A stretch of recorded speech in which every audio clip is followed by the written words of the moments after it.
தமிழ் கடவுள் என்று சொன்னால் நம்மை பொறுத்தவரைக்கும் முத்தமிழர் கலைஞரை தவிர நாம் வேற யாரையும் சிந்தித்து பார்த்ததில்லை. எங்களை பொறுத்தவரை தமிழ் கடவுள் என்றாலே அது கருணாநிதி அப்படின்னு. என்ன கேவலம் பாருங்க, தமிழ் கடவுள் கருணாநிதியா. இவங்களுடைய இந்த ஒரு நாடகத்தை நீங்க இதுலயே பார்க்க முடியும். என்னன்னா, முன்னாடியெல்லாம் தமிழ் கடவுள் யாருன்னு கேட்டா, நாங்க தான் முருகனையே உலகறிய செய்தோம், நாங்க தான் தமிழையே வளர்த்தோம், நாங்க தான் தமிழ் மொழியை உலகிற்கே பரப்பணும் அப்படி இப்படின்னு பித்தலாட்டம் பண்ணிட்டு இருந்தாங்க.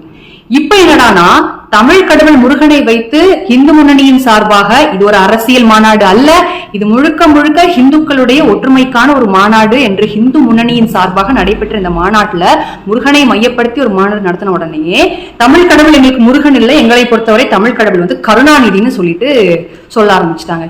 என்ன ஒரு திருட்டுத்தனம் பாத்தீங்களா இவங்க கிட்ட.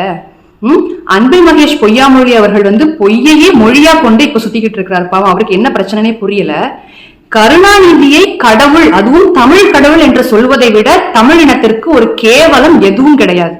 ஈழத்திலே 1.5 லட்சம் தமிழ் சொந்தங்கள் கொடுமையாக கொடூரமாக கொல்லப்படும் போது இங்கே உட்கார்ந்து காப்பி குடித்து கொண்டு எனக்கு எத்தனை சீட்டு தருவீங்கன்னு பேசின கருணாநிதி, ஈழத்திலே அந்த மக்கள் இன்னல்களை அனுபவித்துக் கொண்டிருக்கும் போது உண்ணாவிரதம்ங்கிற பேர்ல இங்க உட்கார்ந்து ஏசி காத்து வாங்கிட்டு படுத்து தூங்கிக்கிட்டு இருந்த கருணாநிதி, தமிழை இழிவாக பேசியவர்களையும், தமிழை கொச்சைப்படுத்தியவர்களையும், தமிழை சனியன் என்றவர்களையும், தமிழை காட்டு மிராண்டி மொழி என்றவர்களையும், தமிழ் மொழியை படிக்காதே பேசாதே உன் வீட்டு வேலைக்காரியிடம் கூட நீ ஆங்கிலத்திலேயே பேச, தமிழ் சனியனை விட்டொழி என்று சொன்னவர்களையும் பின்பற்றக்கூடிய கருணாநிதி, தமிழ் மொழியை வைத்து பிழைப்பு நடத்தி தமிழகத்திலே நாடகமாடி, தமிழை வளர்த்தோம் என்ற பொய்யை கூறி நாடகமாடி, தமிழ் மொழியை வெறும் வாக்கு வங்கி ஆயுதமாக மட்டும் பயன்படுத்திய கருணாநிதி, இவர்களையெல்லாம் தமிழ் மொழியினுடைய கடவுள், தமிழ் கடவுள் என்று சொல்லி இந்த மொழியினுடைய இந்த தொன்மையான பழமையான தன்மையை கொச்சைப்படுத்தி விடாதீர்கள்.